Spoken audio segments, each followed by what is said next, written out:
চিত্রকর তুমি চিলে কোথায় বসে ছবি আঁকো,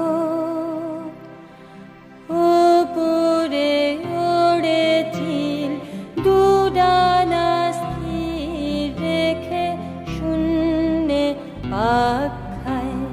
চিত্রকর তুমি চিলে কোঠায় বসে ছবি আঁকো, ওপরে ওড়ে চিল দুডানা স্থির রেখে শূন্যে পাক খায়। নিচে অনেক নিচে